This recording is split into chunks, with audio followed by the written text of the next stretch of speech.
다 같이 사도신경으로 신앙 고백하겠습니다. 전능하사 천지를 만드신 하나님 아버지를 내가 믿사오며 그 외아들 우리 주 예수 그리스도를 믿사오니 이는 성령으로 잉태하사 동정녀 마리아에게 나시고 본디오 빌라도에게 고난을 받으사 십자가에 못 박혀 죽으시고 장사한 지 사흘 만에 죽은 자 가운데서 다시 살아나시며 하늘에 오르사 전능하신 하나님 우편에 앉아 계시다가 저리로서 산자와 죽은 자를 심판하러 오시리라. 성령을 믿사오며 거룩한 공회와 성도가 서로 교통하는 것과 죄를 사하여 주시는 것과 몸이 다시 사는 것과 영원히 사는 것을 믿사옵나이다. 아멘.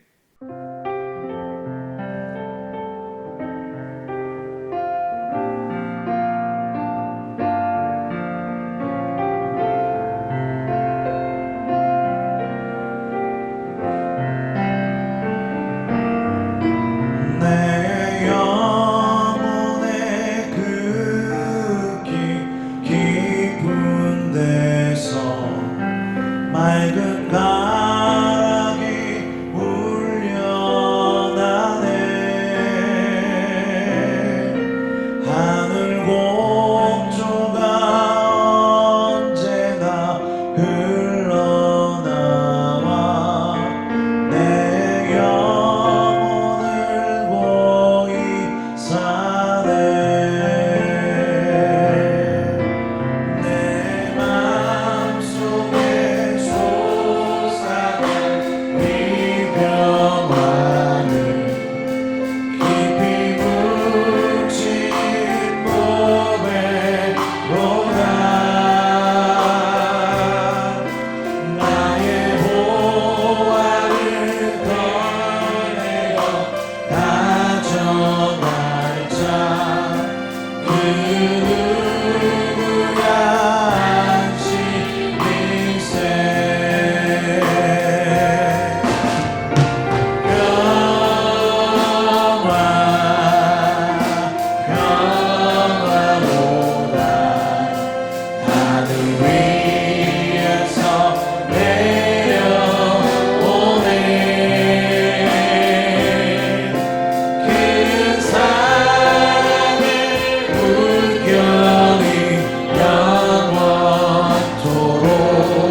이사야 44장 1절에서 20절 말씀. 나의 종 야곱, 내가 택한 이스라엘아, 이제 들으라. 너를 만들고 너를 모태에서부터 지어낸 너를 도와줄 여호와가 이같이 말하노라. 나의 종 야곱, 내가 택한 여수르나, 두려워하지 말라.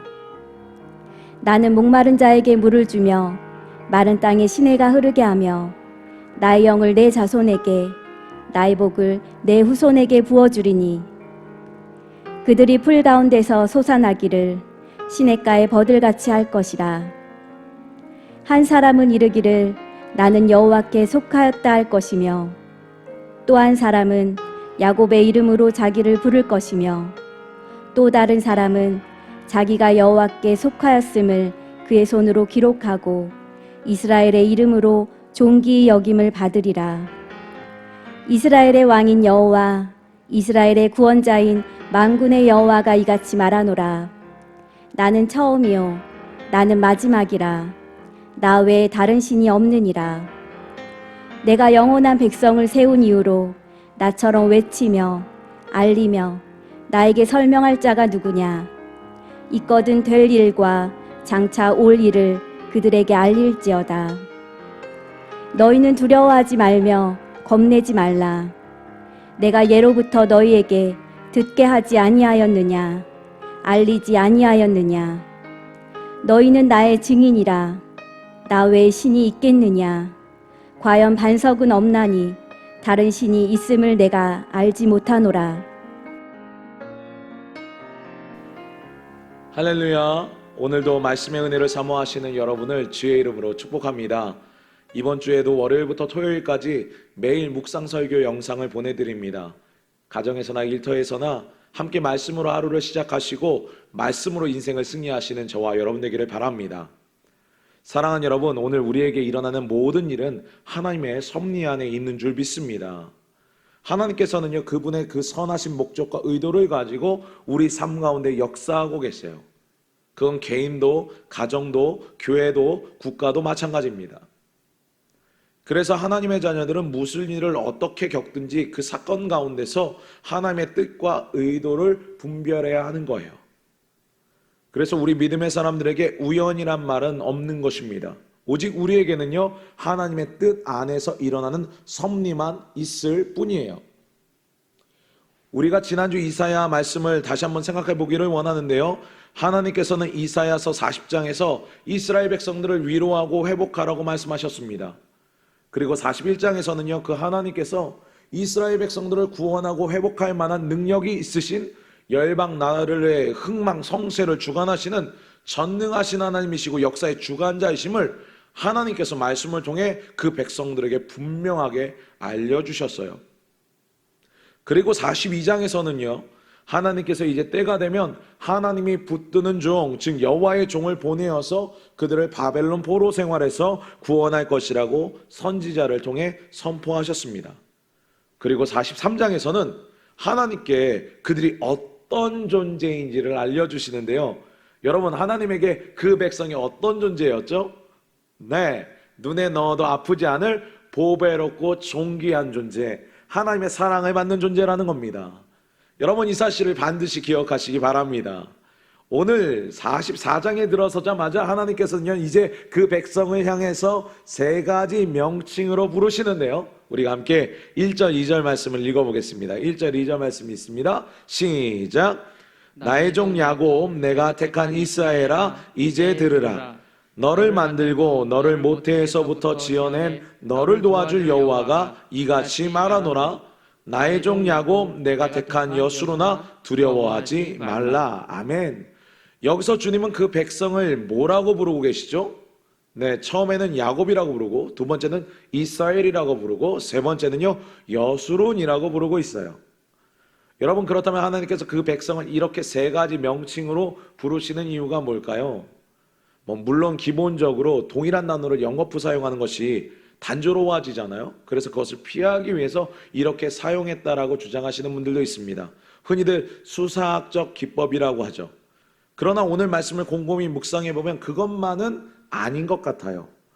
왜냐하면 이 세 가지 명칭 간의 의미의 차이가 굉장히 크기 때문이에요. 여러분, 먼저 야곱은 우리가 이미 지난주에 살펴보았던 것처럼 속이는 자, 빼앗는 자, 사기꾼이라는 뜻을 가지고 있습니다.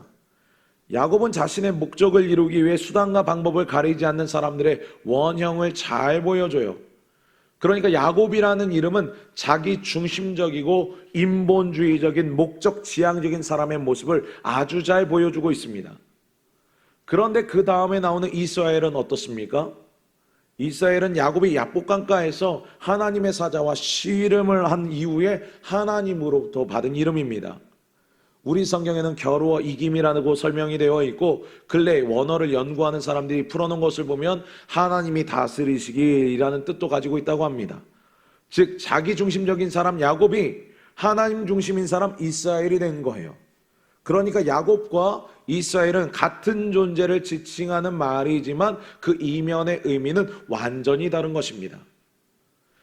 여러분, 지금 하나님께서 하나님을 배반하고 우상을 섬겨서 심판을 받고 또 바벨론의 포로가 된 이스라엘 향해 나의 종 야곱아, 나의 택한 이스라엘아, 이렇게 부르시는 것은요, 아마 그동안 자기중심적으로 불신앙적인 삶을 살아 심판받은 이스라엘 백성들이 이제 하나님의 다스림을 받는 백성이 되기를 바라는 마음이 나타나는 것이라고 할 수 있습니다. 그리고 2절에 와서는 그 이스라엘을 세 번째 명칭인 여수르나라고 부르고 계세요. 나의 택한 여수르나, 이렇게 부르세요. 여러분, 여수르는요, 의로운 자, 정직한 자라는 뜻을 가지고 있습니다. 그렇다면 이게 무슨 의미겠습니까? 이것은 하나님께서 그 이전에는 자기 중심적으로 살았던 그 백성들이 하나님 중심적인 삶을 살기를 바라시고, 이제는 그들을 의로운 자, 정직한 자로 보시겠다는 하나님의 의지적인 표현인 거예요. 여러분도 알다시피 이스라엘 백성들은요, 하나님 앞에서 의롭지 못했고 정직하지 못했습니다. 그래서 그들은 지금 바벨론 포로로 잡혀온 거예요. 그러니까 실상 그들은 의롭거나 정직한 자가 아니라는 거예요. 그런데 이들을 향해 하나님께서는요, 의롭고 정직한 자라고 오늘 말씀하십니다. 하나님께서 그렇게 그들을 보시고 그렇게 만들어 가시겠다는 거예요. 사랑하는 여러분, 오늘 이러한 은혜는 단지 이스라엘 백성들에게만 적용되는 것이 아닙니다. 오늘 영적 이스라엘로 하나님의 백성된 우리에게도 적용이 되는 거예요. 하나님께서는 야곱과 같이 죄와 허물로 자기 중심적이었던 우리를 택하셔서 하나님의 백성 이스라엘을 삼아 주셨습니다. 그리고 그 아들 예수 그리스도를 통하여 우리를 의로운 자, 정직한 자라고 부르세요. 그걸 교리적으로 칭의라고 하는 것 아닙니까? 그건 내가 의로워서 정직하게 행해서 그렇게 의인이 된 게 절대로 아니에요. 하나님께서 그렇게 봐주신 겁니다. 우리는 원래 하나님을 배반한 자기 중심적인 죄인인데 하나님께서는 그 죄인을 향해 무죄라고 선언하시고 의인이라고 칭하셨습니다. 할렐루야. 바로 예수 그리스도를 통해 그러한 일이 일어난 거예요. 이 사실을 믿음으로 고백하시는 저와 여러분 되기를 바랍니다. 그래서 이제 우리는 의인으로서의 삶이 시작된 거예요. 더 이상 죄인으로서의 삶이 걸맞지 않은 것이죠. 성령께서 지도하셔서 이제는 우리는 의인답게 살아가는 것입니다.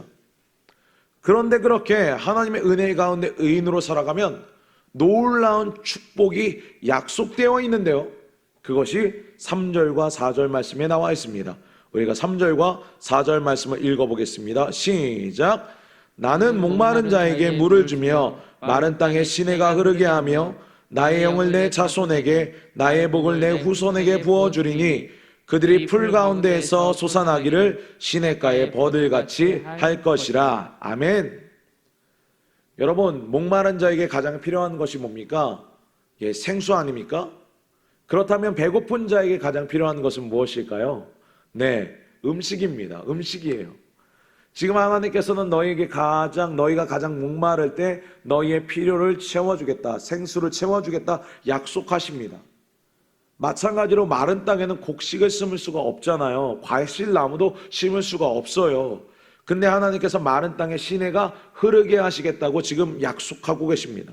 즉 삶의 터전을 기름지게 하고 곡식을 풍성히 거둘 수 있는 기업을 보장해 주시겠다고 그 백성에게 말씀하셨어요.